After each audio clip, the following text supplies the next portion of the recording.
We watched like these honestly harrowing videos about children being pushed in the road and stuff. Oh my God. And it was like, I was like, okay, well, I guess I'm not being bullied because nothing like that is happening to me. Wow.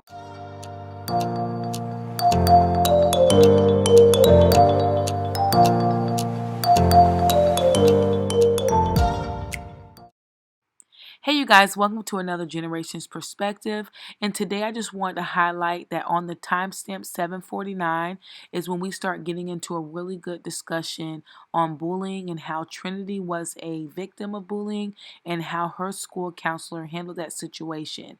Whether it was the right way she handled it or the wrong way, I will let you determine that. It was once again a really good discussion, so if you don't get a chance to watch the whole video through, at least skip all the way to 7:49 and begin to watch the bullying perspective. And they have some really good bloopers at the end to give you a really good laugh, hopefully. All right, you guys, let's get into the video. Hello, school counselors and school counselors to be. Thank you guys so much for coming to my channel, The Inspiring School Counselor. And as you can already tell from the title below, we're going to get ready to get into another generation's perspective on just how her interaction with her school counselor, if it was even an interaction at all, and just how that looked like as she was growing up and going to school through elementary, middle, and high school. And so I'm excited. This is Trinity. Hi. Thank you, Trinity, so much for being a part and coming in and just sharing everything. But I hope you guys really enjoy this video, and let's not prolong. Let's get right into it. Okay. So the first question, Trinity, first of all, do you want to share as far as, Trinity is a part of the generation. I'm Gen Z. Gen Z, okay? And so she was what, 20? I'm 20. 20 years old. And so she's been out of school for quite some time. But we're going to jog that memory, hopefully. But the first question is, what were your counselor's title when you were in school? We call it guidance. So the guidance counselors. We had, like I'm talking about elementary school. Middle school, I'm not really for sure because I don't remember really having a guidance counselor in middle school. But high school, we just called them school counselors, but or just the counselor's office. In elementary school, we just had like a guidance class. It was like 30 minutes, maybe on Tuesday and Thursday. But other than that, that's all we really did. Yeah. And that's something how that changed throughout each school level. So you're saying elementary, it was known as guidance. Middle school, they kind of got lost. You don't know if you had a counselor or not. But then when it got to high school, they were more known as counselors. Is that right? And that's why, which you were probably in school. How old do you think? What year do you think you was in elementary school? Is that like 2004? I started elementary school probably 2004, 2005. 2004 and 2005. So still yet, I was thinking that's when we were still trying to kind of get rid of that guidance and put in, that it's professional school counseling. That's something that school counselors, especially if you know it and you're in classes now, they try to put emphasis on that we are not guidance counselors.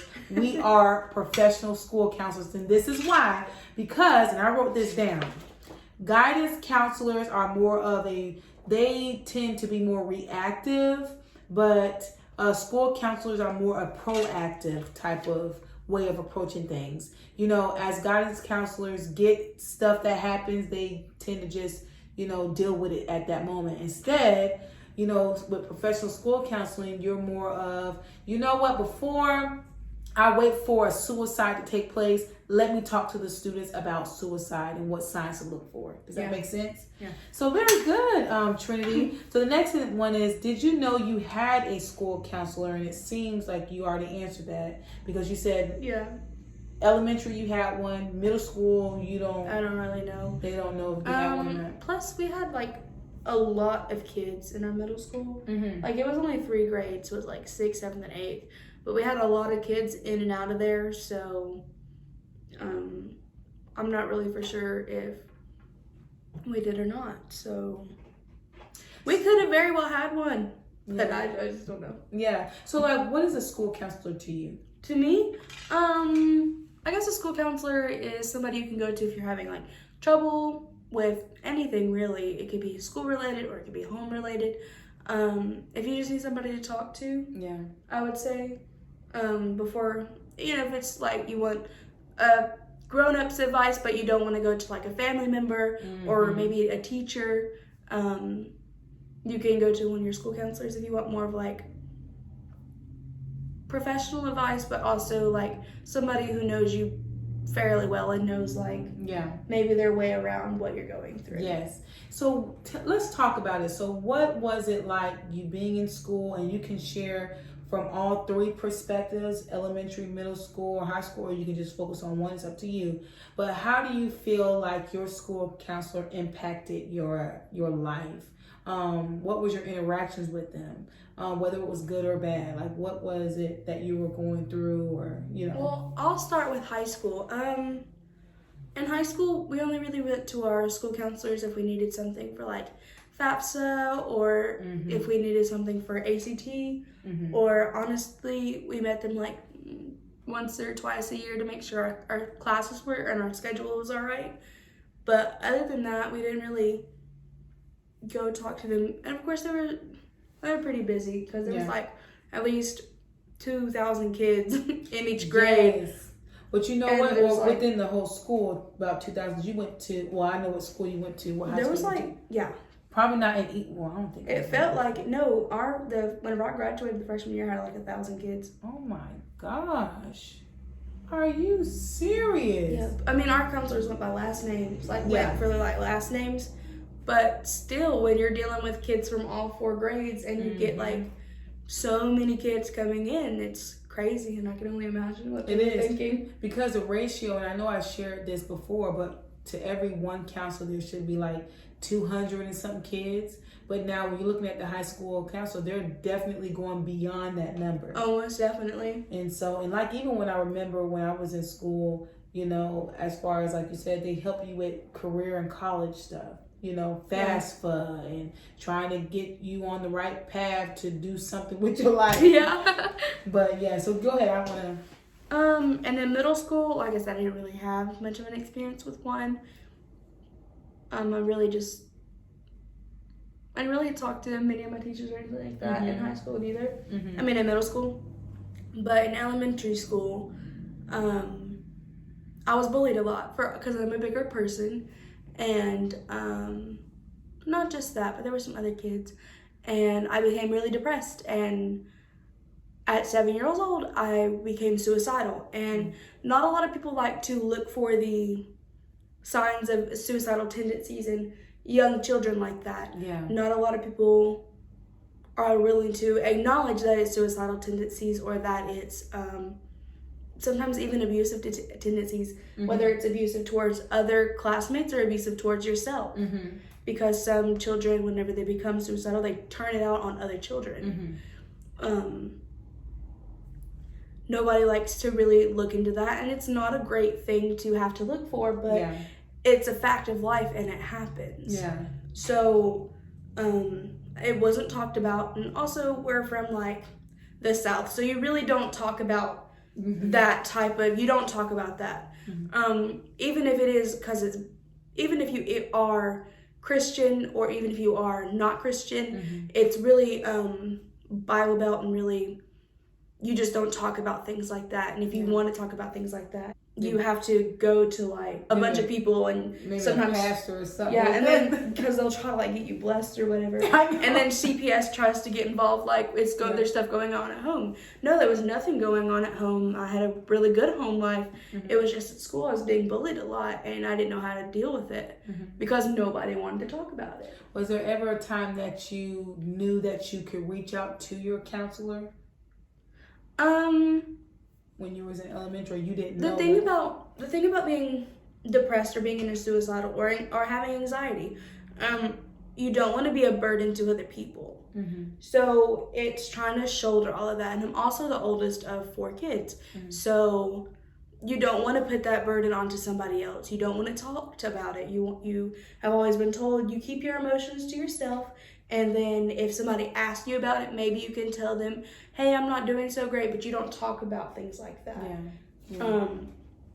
Because when you grow up in lower income homes, they try to remove children out of the homes because sometimes the system doesn't really want to look into, well, is it a home thing or is it a school thing? Or, so a lot of times children just get removed.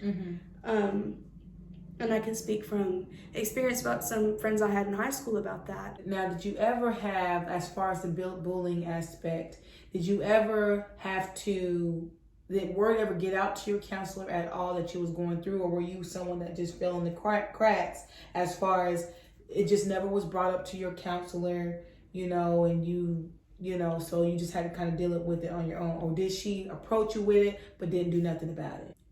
I can say for the longest time I did fall through the cracks. My guidance counselor, it wasn't like I'm not going to say that none of my teachers noticed the bullying. A lot of them were busy trying to deal with some other problem students in the class, like the class clowns. I remember I had a teacher that moved me away from the kids I complained about bullying me. But what she didn't realize was that the entire class was full of my bullies.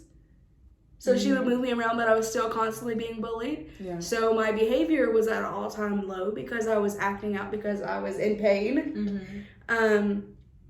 But no, for the longest time, I did fall through the cracks and nobody, talked about it. Nobody told anybody. I didn't tell anybody because I was told not to talk about things like that.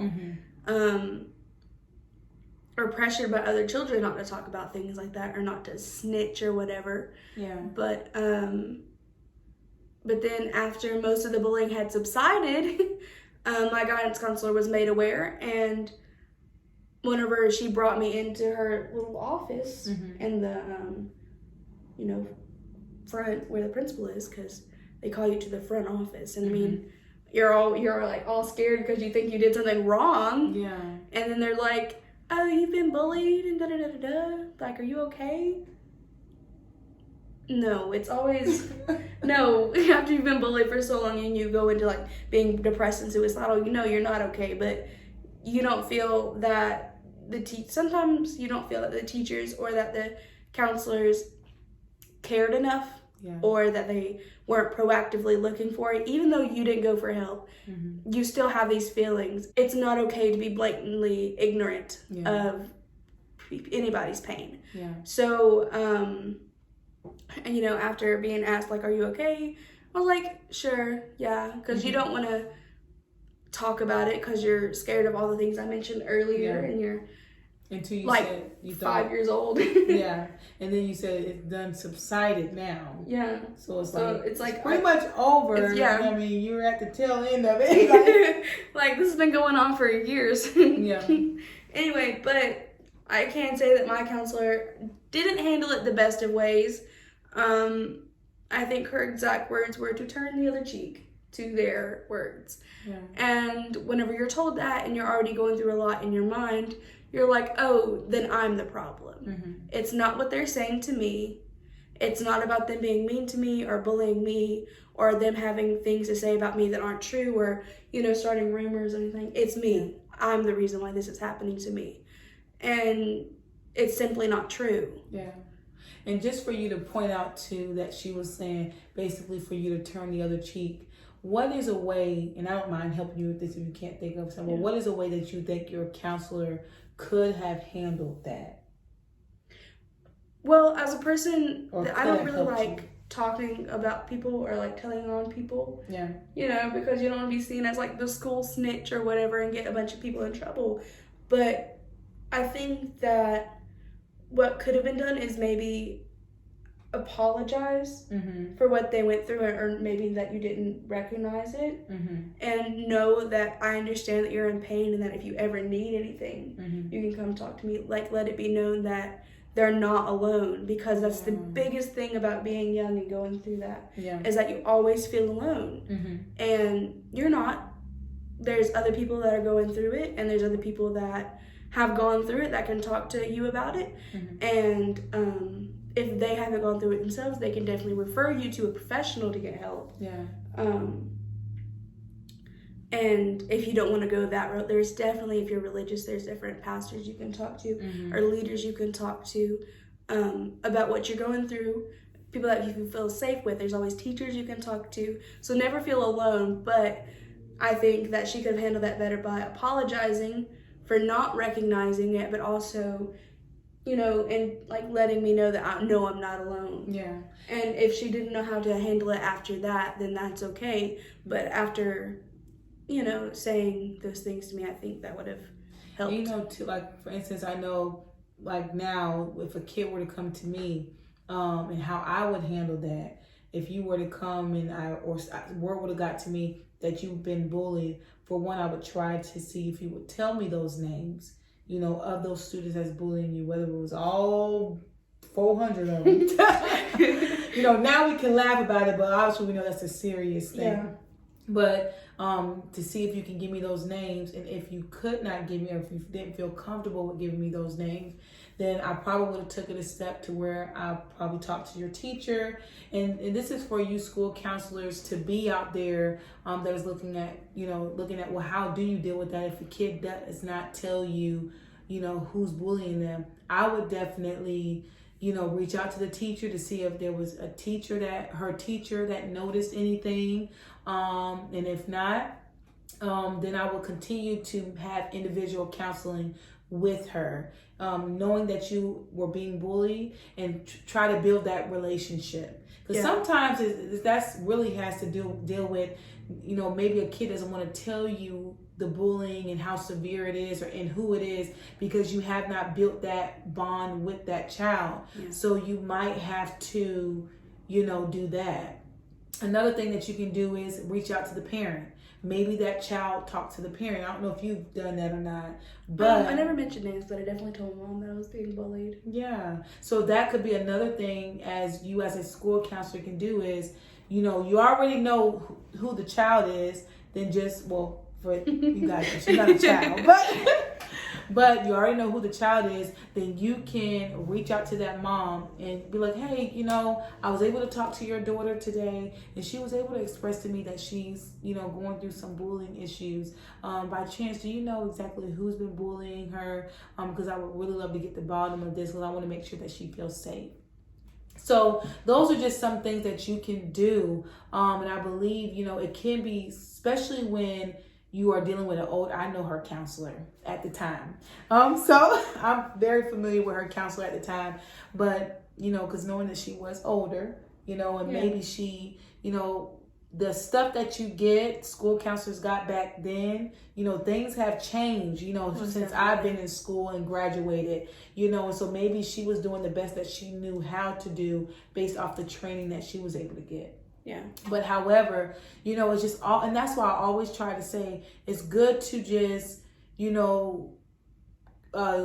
a part of professional developments and seeing ways that you can, in professional organizations, to see ways that you can learn how to deal with certain situations. But I would definitely do those things in order to do that. And I think that's too, is that don't be afraid to reach out. If you get a case that you don't know really how to deal with, reach out to other counselors. I know I've done it. Since I've been, a school counselor, an active school counselor, I reached out to plenty of other school counselors to see if they can help me do that. So yeah.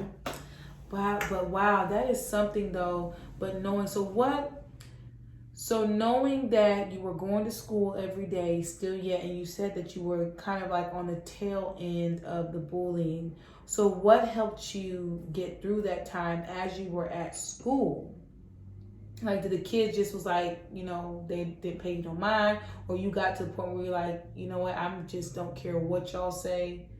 Like, how did you get to that point? Eventually, there are going to be those kids that stick up for other kids and talk back to the bullies. And for those that did for me, I thank them profusely. Yeah. There are always going to be people that will stick up for you, but of course that's not the case all the time, and you can't have that all the time. So for me, really, I just had to keep my head down and just go through it in the time, and then I never allowed myself to cry in front of anybody. So coming back from like recess and coming back from different places, I would go run to the bathroom real quick, have my little cry, and then go on with class because that's what I thought was normal. Because whenever you don't know what other people are going through, like you never want to be the cause of somebody else's pain when you're already in enough pain yourself. You don't want to be causing more pain for somebody else. So you don't know that it's not normal to have those emotions. And now, did your school counselor ever teach lessons on bullying and on, emotions and how to deal with those things? Definitely about bullying. But the way that they taught back then was don't allow yourself to become a victim. And now it's like, if you are a victim, it's okay. You have people you can go to.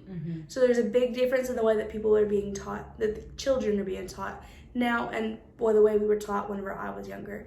Now, I can't say that was the same for all schools, and I can't say it was the same that you brought that up. For all of the places in the South. I'm not going to say that everything is bad where I am or was bad whenever I was younger. I'm not going to say that was this case for everybody, but I'm saying the classes that I took personally. Okay, so we would, watch videos or like, don't allow yourself to become a victim. And if you see bullying, you need to stand up for that person. We watch like these honestly harrowing videos about children being pushed in the road and stuff. Oh my God. And it was like, I was like, okay, well, I guess I'm not being bullied because nothing like that is happening to me. Wow. But whenever you see things in representation of like, there's different types of bullying. There's obviously physical bullying, but there's also verbal bullying. And there's also mental bullying. Verbal and mental go hand in hand, but I'm so glad that you brought that up. Because this is probably turning into more of a bully awareness prevention type of thing, which it is. I think Bully Prevention Month, October is, at least for our county that we're in. But I'm glad that you brought that up because it is so easy to focus on one type of bullying where if you get pushed or somebody is, being physically abusing you as far as that type of bullying, then it's so easy to get caught up in that. Like, there's so many different types. Yes. There's cyberbullying now. Whenever I was young, we didn't have to worry about that because we really didn't have computers or access to computers. But now there are children that are being pushed into committing suicide by games on the internet,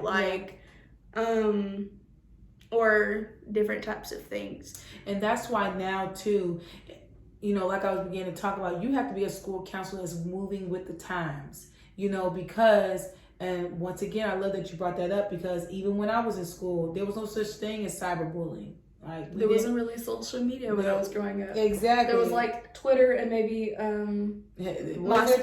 Oh, yeah, for you. Yeah. There was like Twitter and MySpace, and that's all it was. And I probably didn't have no Twitter or MySpace until I was like 16 or 15, 14. I don't know, somewhere along those in ages. high school. Like in high school. But I'm happy that you brought that up because as you are a school counselor, I already mentioned this before, but I'm going to just reiterate it.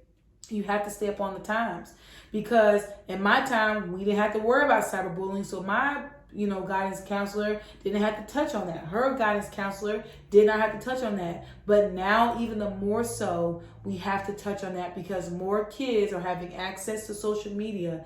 And especially now with schools. Like when I was in high school, you could not walk in the hallway with your cell phone. You better not even be caught with it in your hand. It better not have accidentally fell on the ground because it was in your backpack. In fact, you better not have it brought up to school. Exactly. Because it was going to be took up and you was going to have detention or something. That's the way it was when I was in elementary school or middle school. But now, like I know, Kaylee, they can walk with their cell phones out. I could walk with mine when I was in high school. What? Like towards my senior year. We could have them out. We couldn't have them in class unless the teacher, we did Kahoot or something like that. But yeah, we could have them sometimes out in the hallway, or we could have them at lunch. There was nothing. They're like, you weren't really supposed to, but as long as you weren't abusing your privilege, then you could do what you really wanted to do. And that's the thing too. So now you're looking at the times. The times are changing. So I can just imagine what else is next, and so we have to stay up on it. But I can begin to say is that they focus more on, the physical, you hitting or pushing somebody in the road or something like that. So Yeah. get hit by the bus, and you're like that. And I love too that you brought out that because you were taught that was bullying, it made you feel like, okay, well, I guess I'm not being bullied because I'm not being pushed, but yet you were being verbally abused. Yeah. Verbally bullied. And so that's like, wow. Girl, you're saying some deep stuff. No, but I mean, representation is big on things like that. Mm-hmm. And also there are different types of bullies that you have. Some of them are more slick than the others. Some of them will say more snide comments that stick with you rather than being like told like you'll never be nothing. Like, I can be like, I'm like 7. You don't know when I'm gonna grow up to be, but like you can say more snide things of like you chose to wear that today, like more things like that, and some people don't like pick up on the connotations of like, oh, you think I look bad? Oh, you don't like something about me?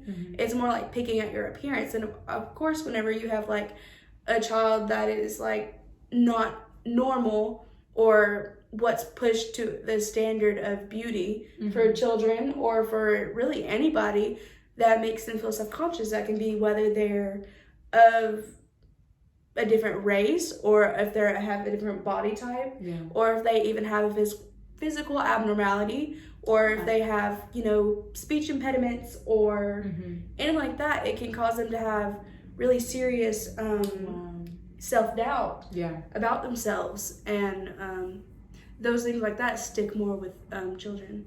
Wow. I'm just like, wow, Trick, you got some good stuff you're saying. And that's the thing, it's just being aware as a school counselor. And I hope that when you guys are, I don't know if you have anything else you wanted to add or say. No, I think that about covers it. Okay.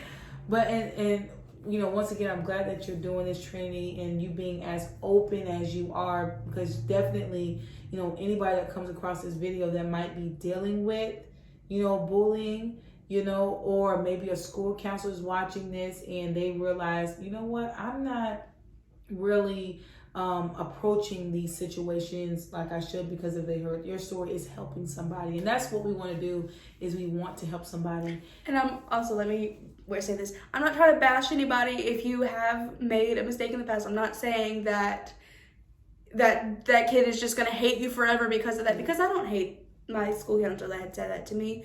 I mean, did it bother me for a while? A little, but I can see where she was trying to come from of like, just don't listen to what they have to say, but there are ways to rephrase things. Yeah. So if you have made that mistake in the past, don't like worry too heavily about it, because everybody makes mistakes. So yeah, and that's the main thing, is knowing, okay, I'm human, I make mistakes, I'm a school counselor, and though I'm supposed to have everything, have it all together, but truth of the matter is, you might not do so good at certain things, but you kind of realize that, take a mental note and try to change that. Yeah. So, and that's the main thing. But as far as, as time is going, on, I just hope that, and even doing this video, is that we're even getting better at our approach, talking to students, and being more of a proactive, I want to make sure I said that right.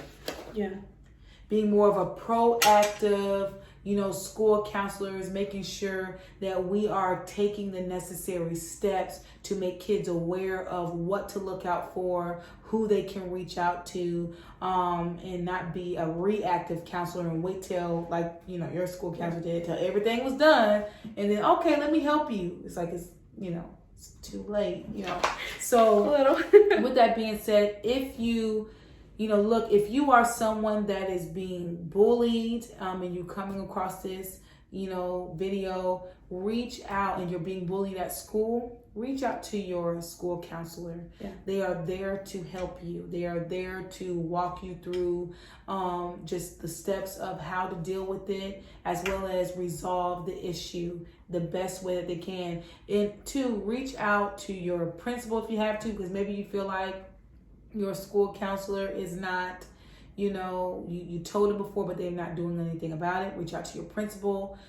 tell your teacher. And I know you don't want to be looked upon as a snitch, It's not snitching if it's hurting you. Exactly. It's not snitching you if it's hurting. It's not snitching you.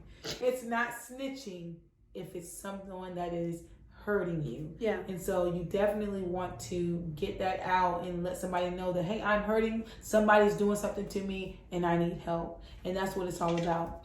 I'm so grateful, and I'm just like so grateful for this video, because even though we were focusing on school counseling, we did touch on it, but I think that this was what was really needed to be talked about, is the bullying aspect and how to deal with that situation. So I thank you guys so much for coming to my channel, The Inspiring School Counselor, and I hope that you guys enjoyed this video. If you did, give a thumbs up, and I guess I'll see you guys next time.